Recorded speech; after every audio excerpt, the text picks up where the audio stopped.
उल्लासनगर महानगर पालिका स्थायी समिति सभापति के चुनाव को लेकर भारतीय जनता पार्टी तरह तरह के बयानबाजी और पेतरेबाजी में उलझी हुई है।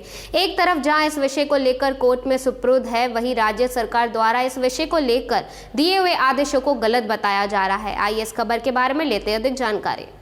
आप लोगों को पत्र दिए हैं शासन के, जो नगर विकास की तरफ से आए हैं। 22 मार्च को भारतीय जनता पार्टी यहाँ हमारे जो सभागृह है उसमें सभी के जो हैं जो 8 सदस्य नए निर्वाचित हुए और कोकण आयुक्त के पास 16 सदस्यों की यादी गई और चुनाव घोषित हुआ।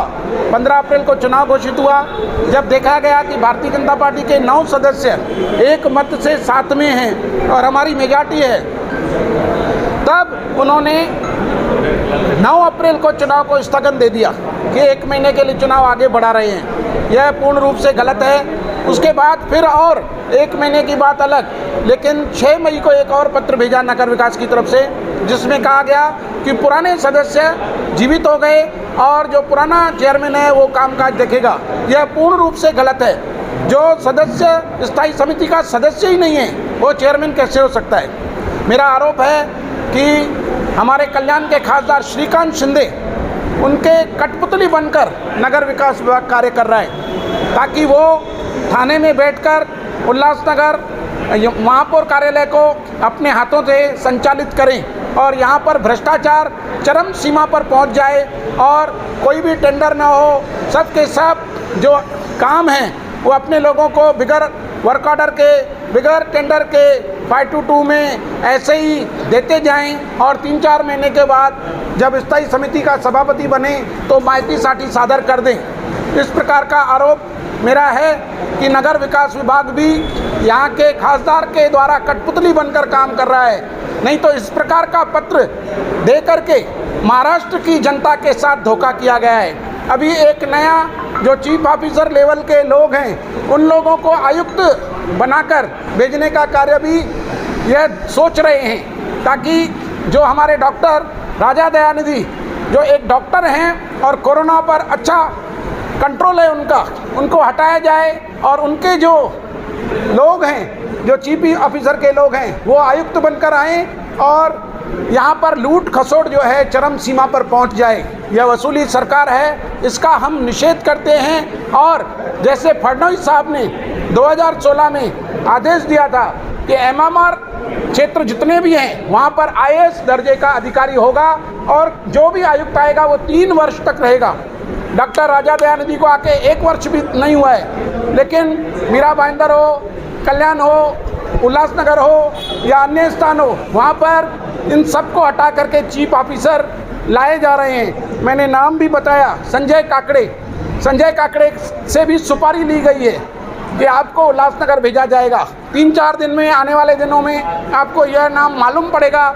जो हमारा भारतीय जनता पार्टी का खुफिया विभाग है उन्होंने यह खोजा है कि ये सुपारीबाजी सरकार है जो सुपारी लेकर पद बांट रही है। तो हमारा विरोध है। चुनाव तुरंत होना चाहिए, चाहे ऑनलाइन पद्धति से हो। 16 सदस्य अपने घरों में बैठकर वोट करेंगे और नया सभापति चुन के आएगा। जो भी कार्य हों टेंडर पद्धति से होने चाहिए। 25 लाख के ऊपर के जो भी कार्य हैं बिगर स्थायी समिति के नहीं होने चाहिए। सर आप देखिए, ये 2 पत्र आप देख रहे हैं, इसका उदाहरण है। ये इतने गंभीर 25 वर्ष के नगर सेवक के कार्यकाल में नगर विकास विभाग किसी की कठपुतली बनकर सत्ताधारी पक्ष के जो रूलिंग में बैठे 9 लोग, उनकी मेजॉरिटी होने के बाद भी उनका चेयरमैन बनने से रोकना, ये सबसे बड़ा उदाहरण है। आगे तो आप देखेंगे कि संजय काकड़े कैसे आ रहा है। सबका सब खासदार नियंत्रण में लेकर के पूरा नगर विकास विभाग, ये तो उल्लासनगर है, पूरा महाराष्ट्र चला रहे हैं ये लोग और कठपुतली बनकर अधिकारी उनका काम कर रहे हैं। माझा अनुभव असा आहे, यांचा जो मुद्दा आता जे खासदारांच्या संदर्भात कळलेला तो सत्य आहे। मागच्या वेळेस जी 5 महिन्यापूर्वी स्टँडिंग सभापतीची निवडणूक झाली त्यावेळी स्वतः खासदार साहेबांनी डॉक्टर शिंदेना घेऊन येऊन, डॉक्टर नाथानीला घेऊन येऊन राजीनामा देण्यास भाग पडलं होतं आणि खासदार साहेब बोट क्लबच्या तिथे थांबले होते। म्हणजे अशी परिस्थिती असताना मी स्वतः जवळून बघितलेला आहे। त्यामुळे हा प्रश्न नाही। आता त्यांनी पुष्कळ प्रयत्न केले खरीदण्याचे पुष्कळ प्रयत्न केल्यानंतर ही जी वस्तुस्थिती आहे ती होत नाही। म्हणून त्यांनी अशा पद्धतीचं हे केलं आणि मला वरून आदेश आल्यामुळं मी भारतीय जनता पार्टीसोबत गेलो तर त्यांची सदस्य संख्या कमी झाली. शेळकेंना आताच आपले मित्रांनी सांगितली शेळकेंना कोणी उचलून नेलं असेल ते तुमच्या त्यावेळी पेपरमध्ये आलेलं आहे आणि शेळके कुठल्या हॉटेलला किती दिवस होते तेही मला चांगल्या पद्धतीचं माहीत आहे. त्या हॉटेलचं देखरेखचा खर्च कोणी केला ते चांगल्या पद्धतीनं माहीत आहे. शेळके असतील बगाडे असतील यांना कुठे ठेवण्यात आलं होतं. खोपोलीमध्ये रुश्यम नावाचं एक हॉटेल आहे त्या हॉटेलमध्ये त्यांना ठेवण्यात आलं होतं. आता त्यांची संख्या होत नाही म्हणून हा आदेश मागच्या 9 तारखेला काढण्यात आलं आणि 9 तारखेच्या आदेशमध्ये जर त्यांना करायचं असतं तर 9 तारखेच्या आदेशमध्येच त्यांनी जुन्या सभापतींना मुदतवाढ द्यायला पाहिजे होती. मग ती न देता 1 महिना थांबले आणि मग त्यांना 5 तारखेला एक रिट पिटिशन विजय पाटलांना टाकायला लावली हायकोर्टामध्ये आणि त्याच्या अनुषंगाने 7 तारखेला एक आदेश पारित केला आणि जुन्या लोकांना हे बेकायदेशीर आहे. संविधानामध्ये BMC ॲक्टमध्ये कुठेही अशी तरतूद नाही आणि ती मी जवळून बघितलेल्या ह्या वस्तुस्थिती यांच्या खासदारांची इच्छा आणि खासदारांच्या प्रेमापोटी हे सगळं महाभारत सुरू आहे. साहेब, आता जो आरोप करण्यात आला की नगरविकास खातं जे आहे त्याच्यामध्ये मोठ्या प्रमाणात खासदारांचा हस्तक्षेप आहे आणि CO लेवलच्या अधिकाऱ्यांनी ते आणून बसवला जातो भ्रष्टाचार करण्यासाठी. याच्याबद्दल तुमचं काय मत? संजय काकडेंचं नाव मी स्वतः शिवसेनेबरोबर असतानापासून सुरू आहे. गेली राजा दयानिधीनं हटवण्यासाठी शिवसेनेचे सगळे पदाधिकारी प्रयत्नात आहेत. त्याच्यामध्ये माननीय आयुक्त एकदम सन्माननीय नगरविकास खात्याच्या मंत्र्यांच्याकडे आमची बैठक झाली. तिथे संजय काकडेंचं नाव निश्चित झालं होतं आणि मला वाटतं की ह्या कोविडची दुसरी लाट आली नसती तर मला वाटतं आत्ता महानगरपालिकेचे संजय काकडे हे आयुक्त असते. शेळकेंना शिवसेनेने उचललं होतं असं तुमचा आरोप? माझा आरोप काय त्या सगळ्या पेपरच्या माध्यमातून माझे शेळकेच्या माणसांनी सांगितलेले त्यांच्या साथ असलेले नगरसेवक जे प्रभागमध्ये त्यांना माहीत आहे कोणी त्यांना उचलून घेऊन गेले होते. ही वस्तुस्थिती मी सांगण्याची गरजच नाही, पूर्ण शहराला माहीत आहे. एक तरफ भारतीय जनता पार्टी उल्लासनगर महानगर पालिका स्थायी समिति के विषय पर अपने दावे पेश कर रहे हैं, वहीं दूसरी ओर सत्ता पक्ष शिवसेना शहर प्रमुख राजेंद्र चौधरी ने इन दावों को बेबुनियाद कहा है. आइए जानते हैं क्या है उनका कहना इस विषय पर. भारतीय जनता पार्टी बौखला गई है. उनको आरोप करने के लिए कुछ है नहीं. जिन्होंने आरोप किया वो सिद्ध करके दिखाएंगे क्या, ये भी सवाल है हमारा. लेकिन भारतीय जनता पार्टी स्थायी समिति सभापति के पद को लेकर बौखला गई है और जिन्होंने जो आरोप किया है वो आरोप सिद्ध करने की उनकी ताकत नहीं है, इसलिए वो कुछ भी आरोप कर रहे हैं.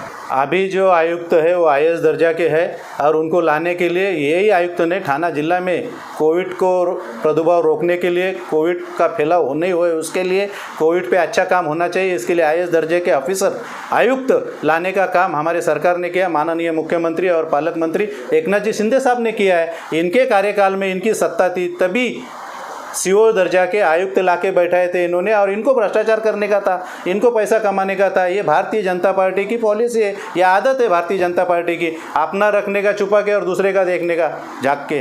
उनका कहना है कि जो पालक मंत्री और खासदार है सरकार सब अपनी सरकार होने के कारण ये स्थायी समिति चुनाव नहीं होने दे रही है क्योंकि भाजपा के पास बहुमत है. स्थायी समिति के सदस्य का चुनाव होने के बाद सभापति का चुनाव डिक्लेयर हो गया था.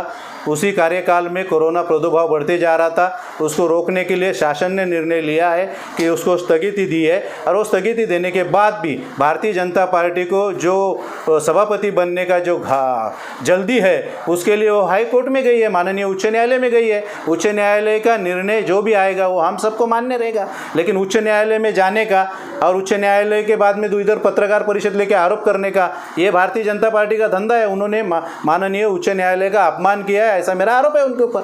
जो भगवान भालेराव आपके साथ थे इतने दिन, वो भी आज आपको छोड़कर महापौर होने के बाद भी भाजपा के साथ गए हैं, आपके साथ काम किया है, आपके ऊपर भी बहुत संगीन आरोप लगाया है शिवसेना के ऊपर. नहीं, ऐसा है कि भगवान भालेराव की क्या हैसियत है आप सबको मालूम है.